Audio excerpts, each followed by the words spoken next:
It is so great to see you all. I'm glad to see that you made it out despite the very nasty weather. And it's not very nice out there right now, but I have to say it's really beautiful in here. And that's because all of you are really beautiful people. And it's heartwarming to see everyone for yet another week. So thank you for making it out. From the bottom of our heart. My name is Daniel Cobb. I will be your, not presenter, the service leader today. Finally, we do have one last announcement. A longtime member and honorary lifetime member, J.J. Jackson, unfortunately passed over the course of the last week. So we will, of course, be lighting a candle for him in remembrance.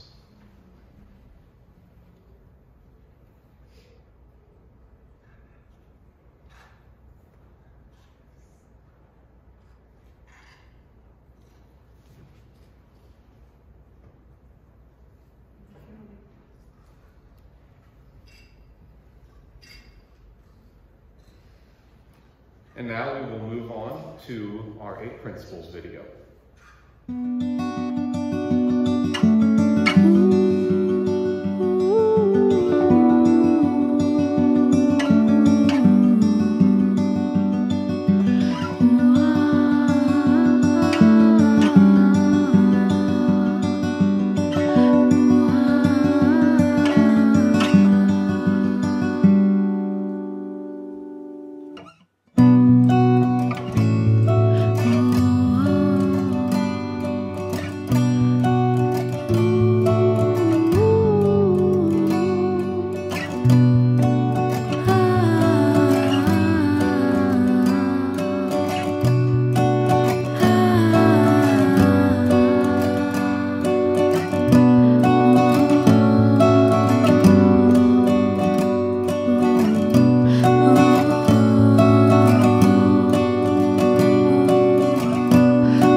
It's nice when we come into service to get ourselves in the right headspace, and so we include just a minute here to have just a little centering music to collect ourselves and get into that right frame of mind.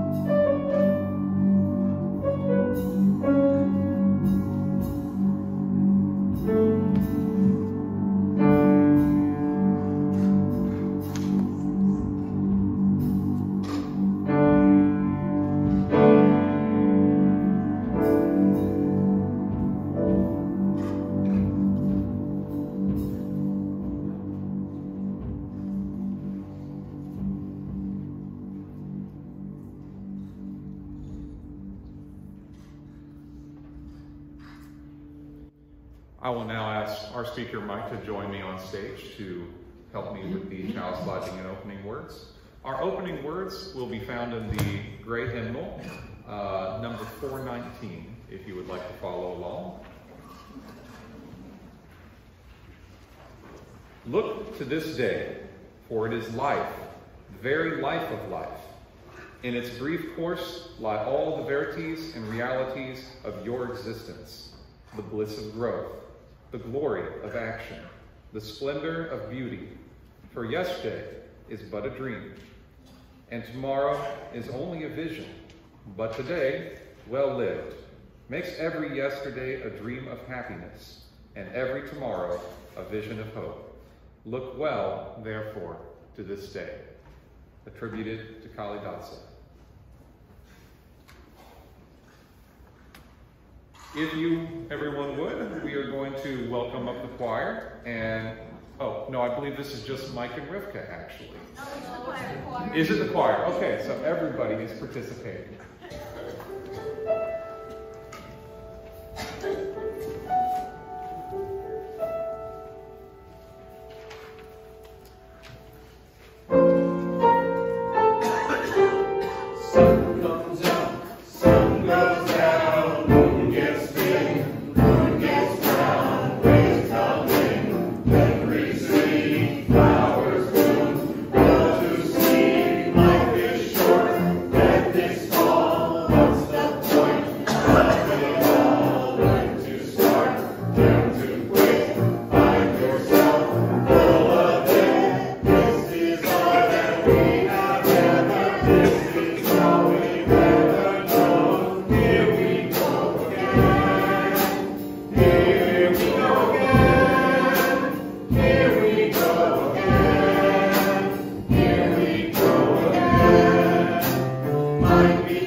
And if you would, please remain standing for our covenant. Love is the spirit of this church, and service its law. This is our covenant, to dwell together in peace, to seek the truth in love, and to help one another. Thank you. You may be seated.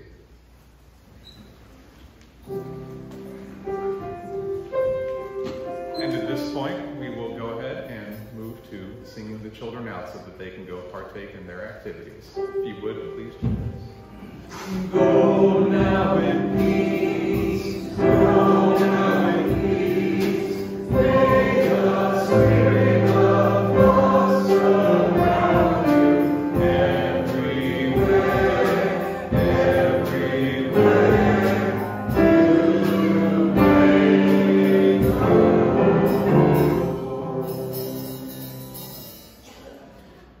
We will now move on to the offertory.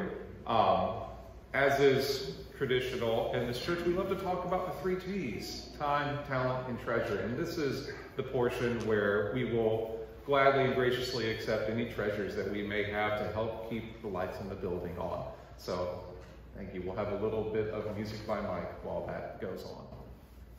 And Ray. And Ray. And Ray.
Our speaker today is also a chaplain over at Sacred Heart. When I asked him to write a little something about himself. He wanted me to say that he was a writer, a Pensacola native, and a Christianish quasi-Buddhist. Sounds about right to be here. He has had short fiction published in various magazines, some of which have gotten him in trouble at work. He loves fiction, film, and hanging out with his kids, and he gets uncomfortable writing bios. So that was a great experience for him. He's always been a great pleasure to speak to, and I look forward to what he has for us today. So if you would, please join me in welcoming Mr. Zachary Helton up to the lectern.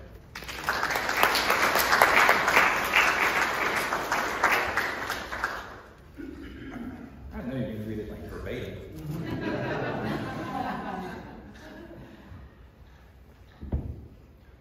Good morning. Good morning. Excuse me. So a few years ago, I made this decision to try to start a new life. Up to that point, my main identity had been as a pastor, but I was really at the end of my rope. So I decided to try to let the person I was go and try a new life instead. I wanted to step out of this incarnation of myself and step into a different incarnation as a Buddhist chaplain and a writer who would never have to deal with church or Jesus or belief-based religion ever again. So I resigned my job, I said my goodbyes, I sold my house, I drove 463.1 miles away. I started a new job. I walked into my very first hospital room to see my very first patient, and she looks at me and she says, "Welcome. Why don't you tell me what you believe about our Lord and Savior Jesus Christ?" And I wanted to say, "Are you serious?" I went to lunch with a friend right after that, and I told him about what happened. I said, "You'll never believe what happened. I just saw my very first patient," etc., etc. And he laughed at me and he said, "Yeah, you know, that stuff comes for you. I don't know what it is, but stuff like that has a way of coming back again and again until you actually deal with it." And annoyingly, I have found this to be true. Regardless of the seasons I go through or the incarnations that I try to step away from, the universe has this habit of saying, pause, come back, try again. It won't let me get away from my stuff, at least not for long, before it comes right back, maybe with a new face or a new voice and new stakes. Like it's saying, can you deal with this with openness and honesty yet? No? Let's try again. Take it from the top. And I think that's why I love reincarnation stories so much. This whole idea of reincarnation resonates with this invitation to pause, come back, try again. It's about trying again and again until we can learn whatever it is we need to learn to move on to the next thing, until we can let go of whatever is keeping us stuck and learn to live with more abundance. I'm going to be honest, I used to think that reincarnation was like the dumbest thing in the world. It didn't make numerical sense to me, for one. I mean, how many souls are there, really? And do they, like, always have a placement? And there are way more people now than there used to be, so how does that work? Which, of course, totally misses the point, which I'm really good at. But now, I don't care whether it's true in an afterlife sense. But I do know that some of the most beautiful stories I've encountered, stories that have made me feel the most free and the most spacious and brave, they've been, in some way, stories about reincarnation. They're stories that follow this pattern of pause, come back, try again. And this morning, I want to share a few of those stories with you. And I hope that maybe you'll find them as helpful as I have. Now, before I go on, I want to include this caveat about the stories I'm going to talk about. They are not religious texts. They are not great works of literature. They are not timeless classics.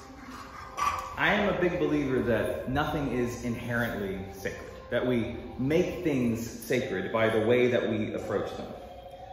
So whether it's the Book of Psalms or A Wrinkle in Time or Bill and Ted's Excellent Adventure, whatever, any of these, if we let them, can help us to see beyond ourselves so that we can turn back and see ourselves more clearly. So as I share these texts that have become sacred for me, I want you to keep that in mind. These are stories that have lodged themselves in my spiritual imagination. So here we go. Story number 1. It's a TV show. And let me say that when I first saw a trailer for the show in 2016, I thought it looked so incredibly dumb that I judged whoever watched it pretty hard. And then a friend of mine, who I respected very much, started talking about how good it was. And I said, "Is it though?" And he said, "Watch 3 episodes, and if you don't like it, I'll buy your whole family dinner." And I really like free things. So I spent the hour and a half that it took to watch the first 3 episodes, and unfortunately it was amazing. It was goofy, yes, but it was also very good. And the show was The Good Place. Are there any fans of The Good Place? Anybody? Yeah. Good. I'm not alone. Same experience. When you watched it, right? Like, no, it seems so dumb, but it's not. We're all for it.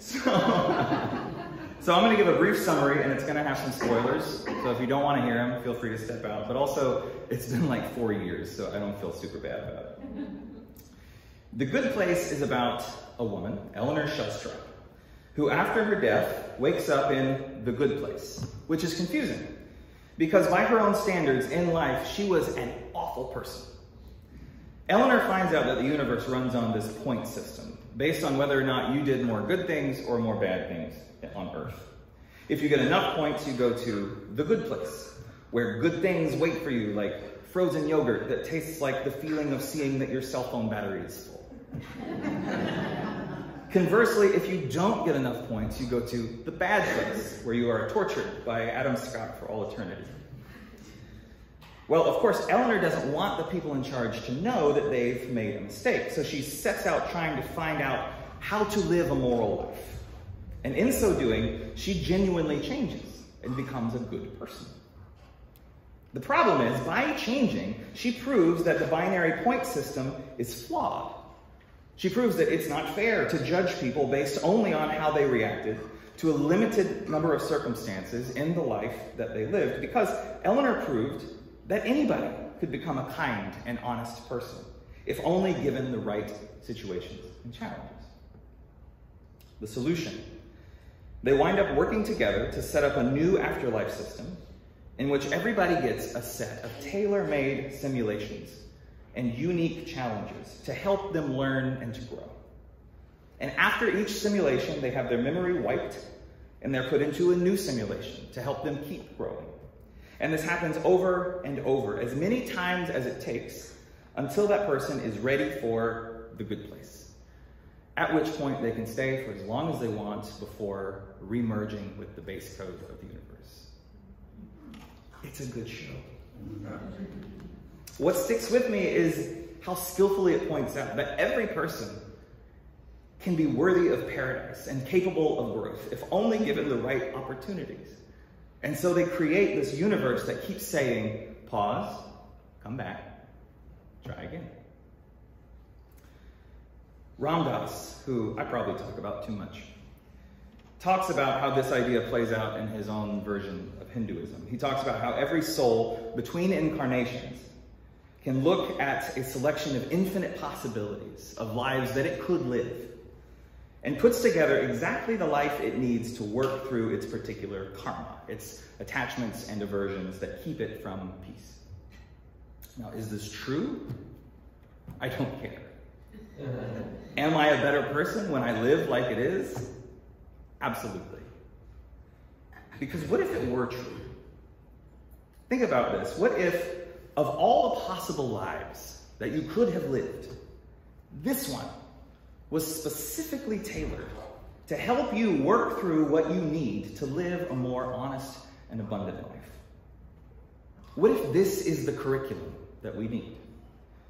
And if that's the case, then what might this particular curriculum be inviting you to right now? All right, that's story 1.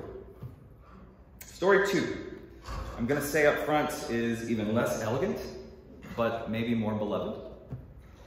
This one's a movie, and when I saw it for the first time, probably on TBS at age 10, I thought it was fine. It was kind of dated, some quotable lines, and you've got to love Bill Murray.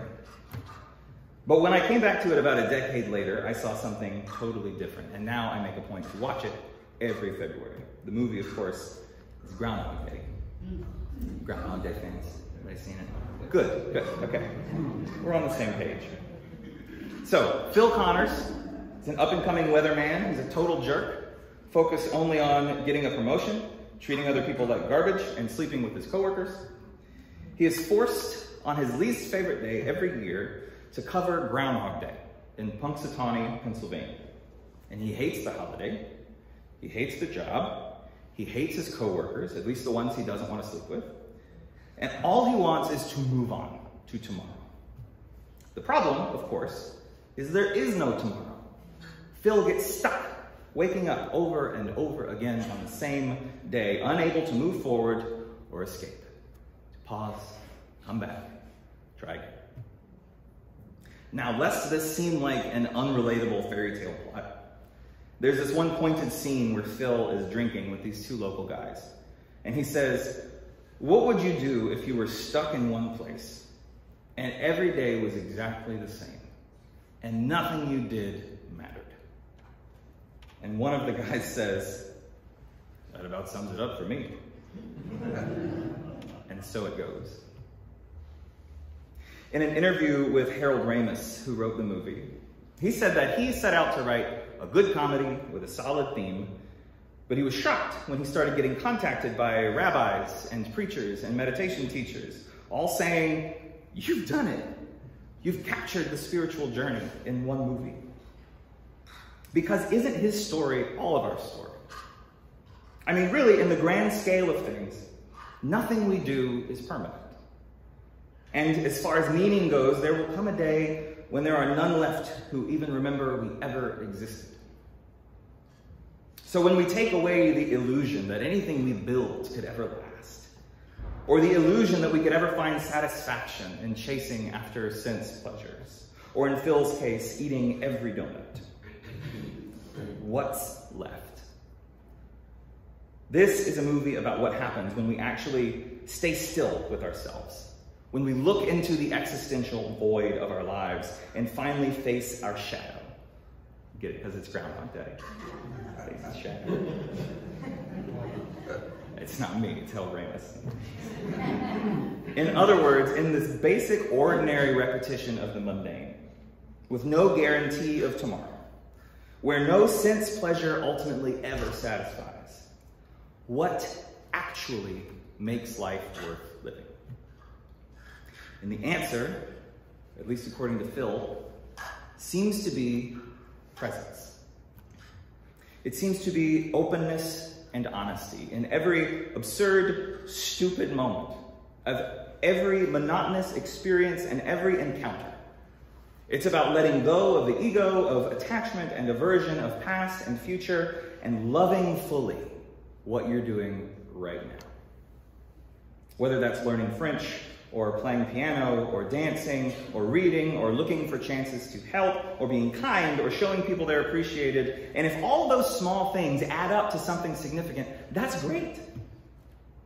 But if they don't, if they all fade away like a sand mandala, then that's fine. Because they were worth doing in and of themselves. What would our lives look like if we lived as though that were the case? Fully, mindfully in love with each moment. Recognizing that even the ordinary are means by which we can wake up and come alive. All right, that's two. There's one more. This one, slightly classier than the first two. And I'm going to end on it because I want to leave you with the illusion that I have good taste. It's still a comedy, but this one, unlike The Good Place or Groundhog Day, I knew was going to be good from the first time I saw a trailer for it. Granted, I'm a sucker for time travel movies. Back to the Future is one of my all-time favorites for reasons I can't fully explain. But when I saw this one, I thought, yes, this is what the time travel genre is for. This is why we keep telling these stories. And this last movie is a slightly lesser-known British film called About Time. Anybody seen About Time? Far less on this one. Good, I'm introducing you to something new. 2 out of 3 is not bad. About Time is about an ordinary guy named Tim, whose father tells him on his 21st birthday, stay with me, that the men in his family have always had the ability to travel through time. That they must only find a quiet place, close their eyes, and will it to be so. Simplest premise ever.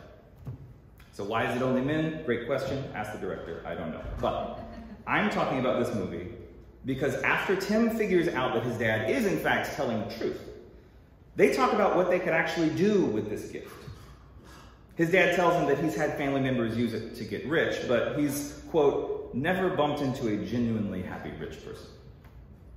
And the rest of the movie is about this question of what kind of life one would craft if they really had infinite time to figure it out. And finally, we get to the end of the movie, and Tim learns that his father is about to die. And his father takes him aside and asks, do you want to know the big secret? Or do you want to find it out for yourself, like I did? And rather than talk through the big secret, I thought it would be more fun to just show the scene from the last act of the movie. Warning, there is mild profanity, but I think the good outweighs the bad. I have something very important to tell you. Or let me check. Do you want to know the big secret, or would you rather find it out for yourself like I did? Oh, Christ, there's another secret. Less traumatic. Much more important. The real mothership. Oh, go on. Tell me. Let's save some time.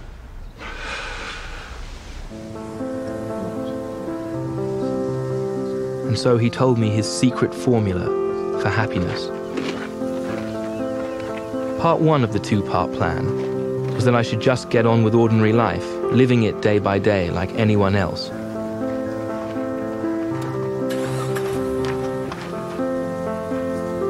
This is our current statement with a revised paragraph there, highlighted. From the statute objected Rupert, is that the best you can do? No, absolutely not. We can change that. Item number 2. Hi.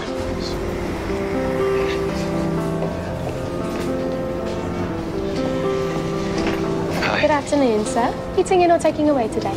Take away, please. Yeah? No problem. Lovely, that's 424 then, please, sir. Thank you kindly. Lovely. And just your change that? Great. 6 for exchange. Thank you. Hello there. Are you eating in or taking away?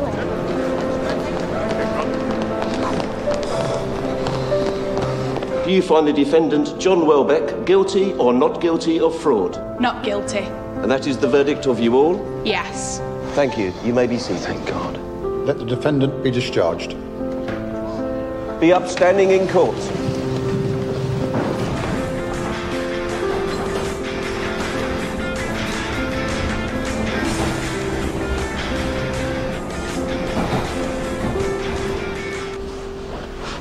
Lights out. Yeah. Tough day. But then came part 2 of Dad's plan. He told me to live every day again, almost exactly the same. The first time with all the tensions and worries that stop us noticing how sweet the world can be.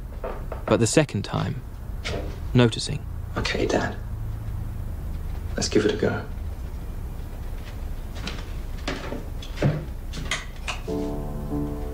What's our statement?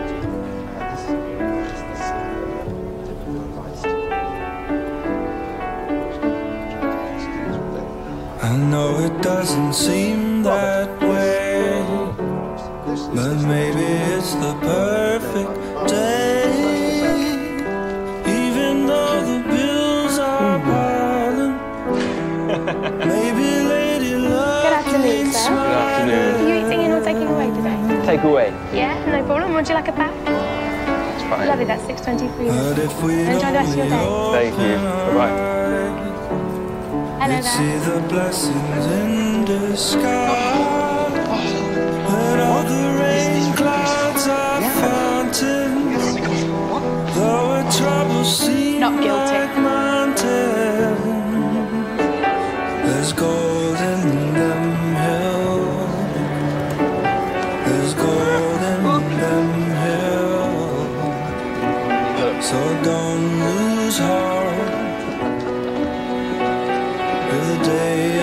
chance to start.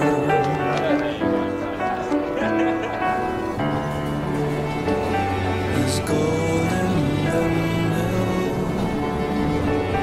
There's gold in them hills. So not such a bad day after all. No. It's pretty good, really. Very good day, actually, if it turns out. The truth is, I now don't travel back at all, not even for the day. I just try to live every day as if I've deliberately come back to this one day, to enjoy it as if it was the full, final day of my extraordinary, ordinary life. That makes me very happy that you liked it.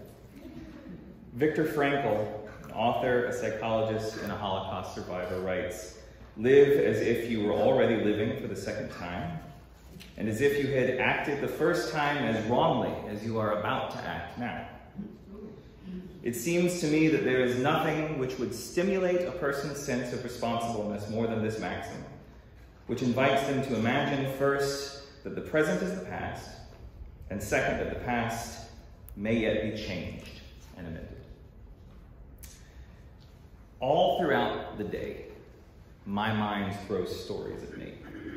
It wants to convince me that I would be happy if only I sought out something extraordinary, or that I need to feel constant anxiety over what's coming, or that there's not going to be enough and I need to be worried about that.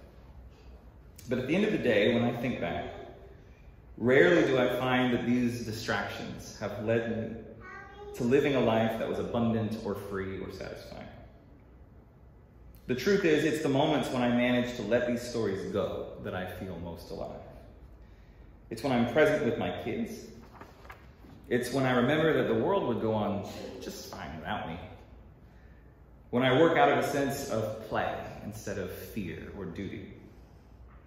It's when I remember that there will come a day when I would give anything, to come back to this moment that I'm living right now in all of its ordinary glory. So what would my life look like as if I lived as though I had chosen this? As if I were coming back for the second time to experience this ordinary, extraordinary life. So, The Good Place, Groundhog Day, About Time. I love these stories. I love what they invite me to do, how they invite me to live. I love them because, as goofy as they might be, they give me permission to live a freer life. From the perspective of a wider story than just the story of this one incarnation I'm in right now. Now, do I believe reincarnation is real? It doesn't matter. Do I believe in reincarnation, though? In this invitation to pause, come back, try again? Absolutely. Because when I live as though these stories were true, I really, truly live. Thank you.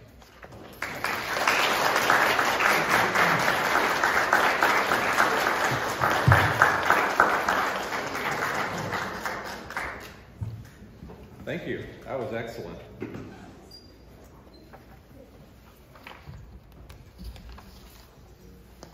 I would like to invite the choir up once again and for the congregation to stand. We will be doing in the great hymnal, number 212. We are dancing Sarah's Circle. That's again in the great hymnal. Hymn number 212, we are dancing Sarah's Circle. We are dancing Sarah's Circle.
pray hymnal, number 680.